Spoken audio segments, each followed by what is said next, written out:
and our parents. I wish to thank the committee for this opportunity to speak this evening. Thank you.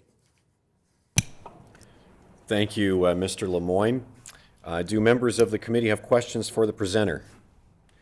Minister Khan? Thank you very much, Mr. Chair. I want to thank you, Rick, for coming out and speaking and your passion for the sport and for everything that it does for youth. You are very well versed. You're second-degree black belt. But it was nice to hear you say over and over again that safety is paramount for these kids.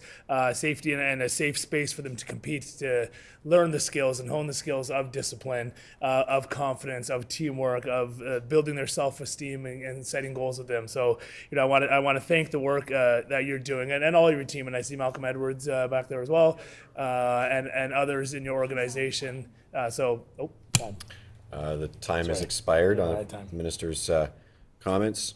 Mr. Lemoyne, do you have any comments further to what we just heard? Just to echo the comments of Mr. McDonald, to thank the House and all of its members. I've attended the first and second reading. I don't think I've been in the legislature since I was in grade 4. I'm not going to do the math. So it was a pleasure. It was a pleasure to watch and to get involved again in the process. And I thank you again specifically for all of your efforts on Bill 40. Thank you again.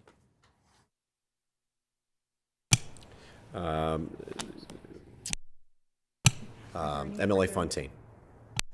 Miigwech, for your presentation. Throughout your presentation, you used language of inclusivity, but I think that you meant it in the sense of other forms of fighting or discipline or whatever it may be called. I am curious how much, keeping in line with inclusivity, what's the percentage of women or gender diverse folks who are in your sport or your programming? Mr. Lemoyne, go ahead. I can answer on behalf of the Manitoba Sport Martial Arts Association and also what I see for other schools. The combination of gender diverse, different ethnicities, and women, I am going to guess, is probably around 65% of the total attendees at our tournaments, if I may confer momentarily with Mr. Edwards. Thank you, sir.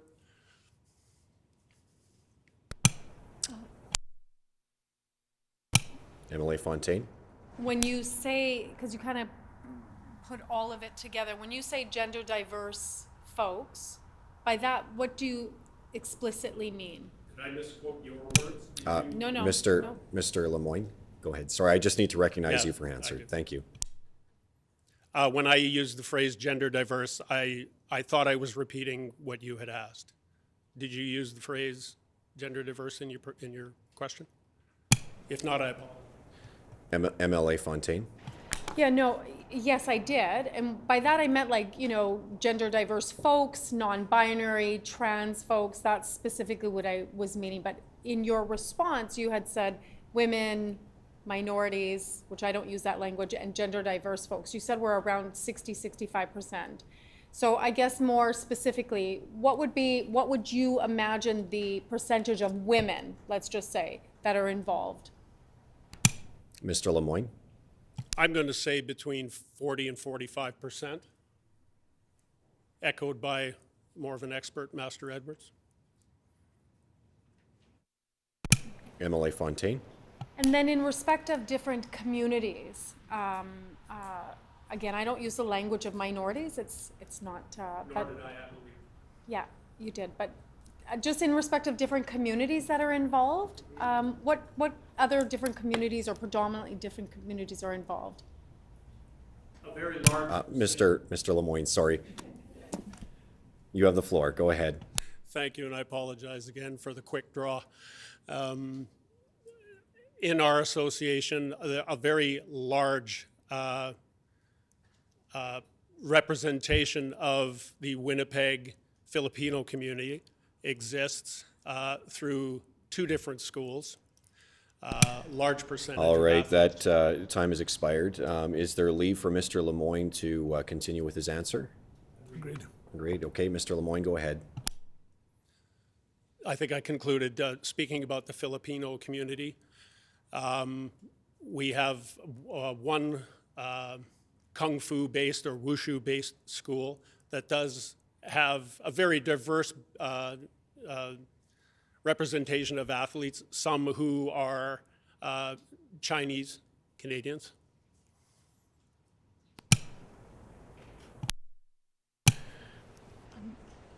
Minister, okay, Minister Khan. Yeah, just one follow-up question to the. Minister, you need to ask for leave. Oh, you only get one question? Oh, no. Leave to ask Mr. Does Minister Khan have leave? Okay, Minister Khan, go ahead. Thank you, Mr. Chair. I just wanted to ask one question about, you talked about the diversity and the inclusivity of your gym. Can you maybe just talk about like what mixed martial arts or open martial arts and what Bay's gym and the community brings to different communities and how that's reflected in your gym and your experience of bringing especially amateur and youth together from different backgrounds? Mr. Lemoyne.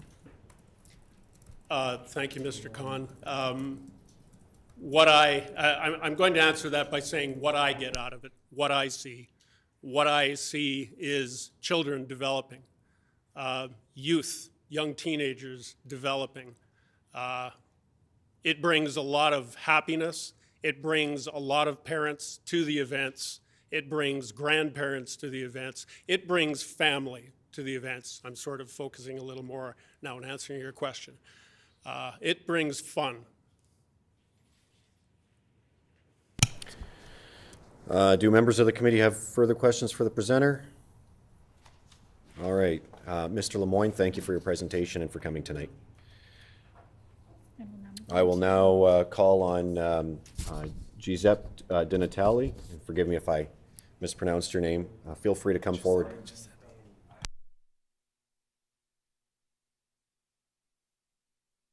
Mr. Dina, yeah, you may proceed with your presentation. Thank you. Just want to say thank you to everybody, to the Minister of Sport, to everyone who's in favor of building amateur combat sports here in Manitoba. The rest of Canada needs to follow suit. The safest, most efficient commission or association to regulate amateur mixed martial arts. Now, amateur mixed martial arts is the very fast-growing sport. It's very big. If you guys watch the UFC, for instance, throwing a brand in there, are you guys familiar with mixed martial arts? 5 years from now, 10 years from now, Winnipeg is going to be a hub for combat sports. There's going to be athletes flying in from all over Canada. I'd like to see a national database, for sure a provincial database on registered fighters, fully medicaled. I follow the same guidelines at my gym as Boxing Canada. I'm part of Boxing Manitoba. I'd like to see proper guidelines. Did I plug my name yet? And where my gym is Canadian Fighting Center. I used to promote fights way back at the Convention Center. Professional. So in 2013, the Criminal Code of Canada was amended, basically outlawing any combat sports in Canada that is not regulated by a provincial body. So the work on amateur really started then in 2013. There were so many unsanctioned shows. What I mean by unsanctioned is cage put on the floor at the convention center with no one overseeing it until 2006, when the Manitoba Combative Sports Commission brought in professional kickboxing and professional mixed martial arts. And in 2006, the journey started here legally for cage fights for mixed martial arts, for professional kickboxing. It was going on illegally here since the late 90s, having big events, unsupervised, unsanctioned, no blood work. I can go on and on and on and bore you guys about the logistics across Canada. In 2011, professional mixed martial arts was regulated in the province of Ontario.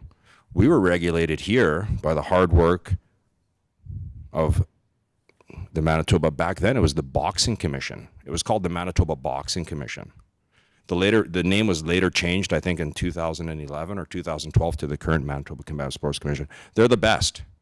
They're the best. They have the most highly trained staff, pound for pound, you know, when they talk in the fight game, pound for pound, Manitoba Combative Sports Commission, #1 in Canada, organized. All the referees, all the officials, sorry for speaking too close, are highly trained through a certain course in the United States. Top officials here. That's all I got to say about that. The rest of Canada needs to follow suit. This is groundbreaking. This is instrumental. This is so big for the province here once we start having amateur competition, and we do it safely and make sure that, you know, there's a minimum age requirement to compete at a certain combat sport like mixed martial arts. Making sure that little kids in training or in competition aren't being hit in the head, because they don't need that. Little kids don't need to be punched and kicked in the head in the name of martial arts. I've been doing martial arts since I was 8 years old. I fought a little bit. But little kids don't need to get any damage to their brains at all. So with amateur boxing, kids can compete as young as 8 years old. They go get a medical. Everything's through Boxing Canada. It's an Olympic sport. You get a medical, you're allowed to spar. You're not allowed to spar unless you get medicaled with Manitoba Amateur Boxing, a PSO here in Manitoba, which I'm part of. Anyhow, not to bore you guys, I'm just saying, in amateur boxing, at 8 years old, kids can spar, get punched in the face. At 13, they can actually have a recorded bout that they get a win or a loss, and they're full-out fights. Before the age of 13, they refer to it as fun box, okay? Now, this is a PSO. You guys can go and look into it. So kids are basically sparring. It's controlled sparring at 8 years old. This is what's going on in our province. This is what's going on across Canada through the sport of boxing. The sport of mixed martial arts is a lot safer for head contact, for trauma, because there's more ways to win via submission. So the rules for amateur mixed martial arts are very different than the rules for professional mixed martial arts. There's different lengths of rounds. There's certain techniques you cannot do in amateur mixed martial arts. So that's all I have to say about that. This is groundbreaking news. Winnipeg is the geographical center of Canada, and it's going to turn into a major competition zone for amateur combat sports. And I thank you all. This has been going on since 2013, the fight to legalize, and the fight was always to have mixed martial arts, kickboxing at the amateur level, overseen by the same commission that oversees professional. It's only logical to do it that way. There's no logic in bringing in another commission or another association. And guess what? Other people have tried to bring in new PSOs. Other people have tried to bring in other PSOs for combat sports. And those didn't go very well. There's nobody more suited in Manitoba to oversee amateur combat sports than the Manitoba Combative Sports Commission. I've already said they're the best trained commission. The problem, there hasn't been an event here since 2017 when the UFC came to Winnipeg in December 15th, 2017. And then it was the MTS Center. That's the last time we had a show here. That's 6 years ago. 6 years ago. Am I speaking loud enough? Am I speaking too close to this thing? Tell me if I'm speaking too close. No? That's all I got to say about that. And thank you very much. And that's it. I'll shut up now. Thank you, Mr. DiNatale, for your presentation. Do members of the committee have questions for the presenter? Minister Khan. More of a comment than a question, I guess. So first of all, Giuseppe, thank you very much for being here, and thank you for being a champion of the mixed martial arts community and the Manitoba combative community, and also for the safety of youth in this province, and really developing this around and spearheading the 1,700 signatures that you've done, and the work you've done over the decades and decades in this province of championing that a safe space for athletes to compete in. So I just wanted to give you acknowledgement before I get into my next question. Mr. DiNatale, do you have any follow-up to that? Thank you. That's very nice words. Thank you. Very good.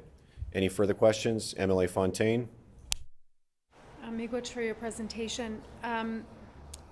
You had mentioned something about that Manitoba, or Winnipeg more specifically, could be a hub for other fighters to come in.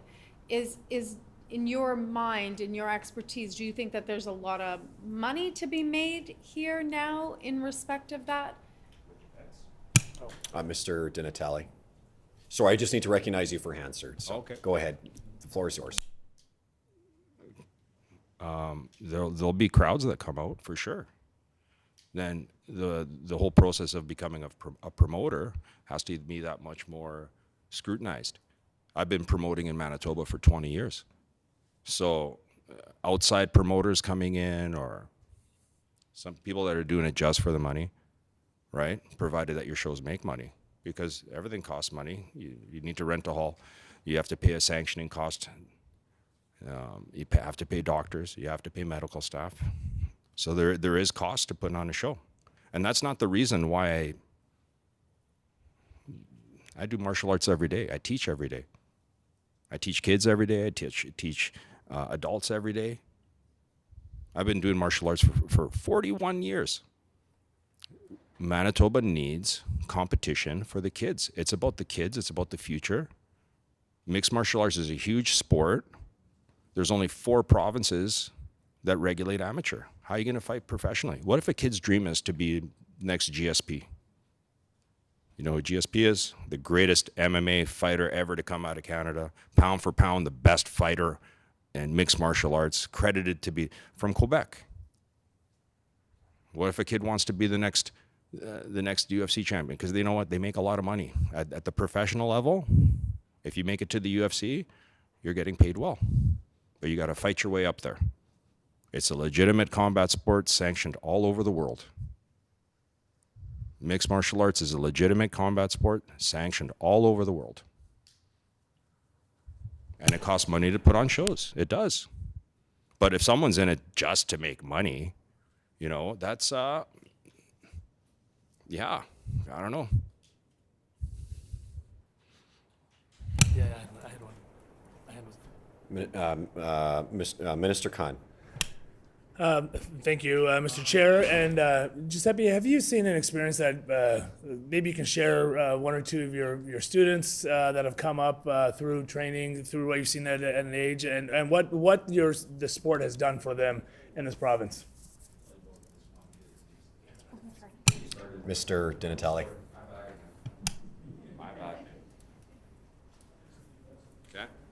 Can I? Yeah, ready? Good. Yeah. I'll tell you about this one kid. His name's Dana. He just fought at the Canada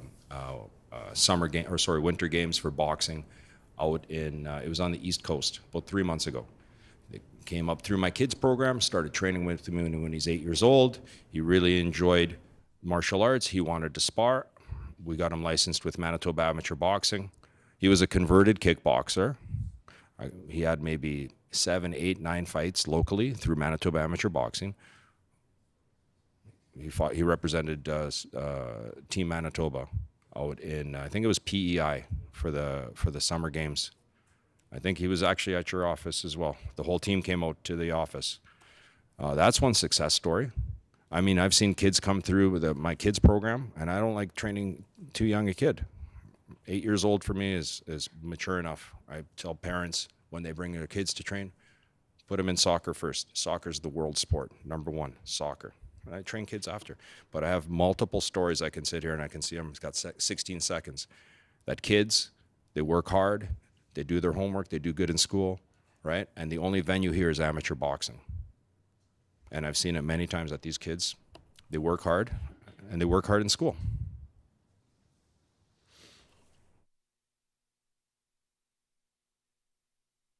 All right, the time for questions has expired, and that concludes the list of presenters I have before me. In what order does the committee, sorry, Mr. Di Natale, thank you for your presentation. In what order does the committee wish to proceed with the clause-by-clause consideration of these bills? What order do you? Yeah, what order do you want the bills, to consider the bills in? Numerical. Mr. Peterson? Numerical? 40 and then 43? Like it's not like it's Is, gonna is, take all yeah, night? is it the will of the committee to proceed in a numerical, consider the bills in numerical order? 40 and then 43. All right. It has been agreed. We will now proceed with the clause by clause of Bill 40. Does the minister responsible for Bill 40 have an opening statement? That's me, yes. Yes, I do. I'll keep my comments. Okay, Minister Khan, go ahead. Yes, I do. I'll keep my comments relatively brief. I want to thank everyone for coming out tonight. I do want to start by acknowledging we are in Treaty 1 territory, the homeland of the Red River Métis. I want to thank all the speakers that have come out and all the 1,700 plus people who have signed this petition to take this step forward. Bill 40, and I won't read through my 10 pages of notes here in the interest of time, but Bill 40 is really all about, I know, yeah, it's really about safety of these amateur athletes, and that's how I really got on board and passionate about this, is that there is no regulation right now. There's no oversight for athletes to compete in this province, and we need that. It's all about safety for these kids. They're going out of province to compete. We know these fights are happening illegally in this province at various gyms. Why not regulate it, control it, sanction it? We have the Manitoba Combative Sports Commission who's already in place to do that. They'll need some more support to beef up their operations, and we will have an amazing organization, a system, a setup for amateur athletes. We all know the benefits that sports, arts, various organizations can do. Bill 40 just expands on that. I'm super honored as the Minister of Sport, Culture and Heritage to bring this through, and I'm looking forward to really seeing what this can do for the landscape of amateur athletes. And not only going on to fight in the UFC and whatnot, but really give them a safe space to train, some mentorship, some guidelines, some focus, some teamwork, discipline, exactly what Rick Lemoyne had spoken about, and Giuseppe had spoken about, John McDonald, and everyone, that it really harnesses for these kids. So in summary, it's all about the safety for the kids, and I'm honored that I could, as the minister, bring this forward, and I hope that I have full support of everyone in here. Thank you. Thank you, Minister, for those comments. Does the critic from the official opposition have an opening statement? MLA Fontaine? Well, I want to just say miigwech to the presenters this evening who came and shared their expertise and their perspectives on Bill 40 and the need to expand the mandate. I was just sharing with my colleague here that my question was about in respect of, you know, the possibility for Manitoba and what this could do for Manitoba businesses, and so it seems like it's an important step forward, and you know, I think it's important. I think everybody around the table would agree that it's important to provide safeguards for children and youth. And so we on this side of the table are happy to support Bill 40. All right, we thank the member for those comments. During the consideration of a bill, the enacting clause and the title are postponed until all other clauses have been considered in their proper order. Also, if there is agreement from the committee, the chair will call clauses in blocks that conform to pages, with the understanding that we will stop at any particular clause or clauses where members may have comments, questions, or amendments to propose. Is that agreed? Agreed. Shall clauses 1 and 2 pass? Pass. Clauses 1 and 2 are accordingly passed. Shall clauses 3 through 6 pass? Pass. Clauses 3 through 6 are accordingly passed. Shall clauses 7 through 10 pass? Pass. Clauses 7 through 10 are accordingly passed. Shall clauses 11 and 12 pass?